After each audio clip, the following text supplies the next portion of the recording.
आशीर्वाद द्या. काय बोलले आशीर्वाद देताना? असंच पुढे जायत राहा आणि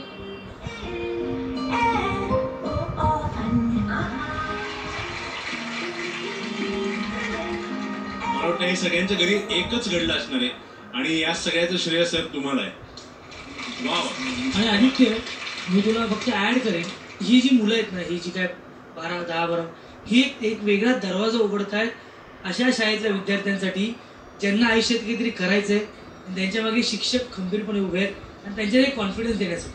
म्हणजे आता त्या मुलाशी मी बोललो, तो बोलत नव्हता पण तो शेवटी बोलला किंवा बरं वाटलं. आज त्यांना नाचायचा कॉन्फिडंट आलाय. जेव्हा ते पहिल्यांदा आले होते तेव्हा त्यांनी इथे उभं राहायचं कॉन्फिडंट होता की नाही माहिती नाही, पण आज ते कॉन्फिडेंटली उभे राहतात आणि कॉन्फिडेंटली परफॉर्म करतात. तर मी झी युवाचे मनापासून आभार मानतो. तर मी स्वतः मुळचीवाडी शाळेतला होतो आणि तिथे फॅसिलिटीज आणि सगळ्या गोष्टी असतात, बीएमसी सगळं देतं, पण तो आत्मविश्वास आहे ना, तो शिक्षकांकडून मिळतो. आणि तुम्ही म्हणजे झी युवा आणि डान्स माझ्या डान्सच्या मंचाने या अशा टॅलेंटला असा प्लॅटफॉर्म दिला ना, मी यांच्या वतीने तुमच्या सगळ्यांचे आभार मानतो. Thank you thank you thank you thank you.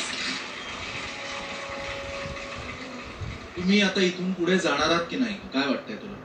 जाणार आहे. तुम्हाला एवढा कॉन्फिडन्स आहे? एकदम जोरात कॉन्फिडन्स आहे.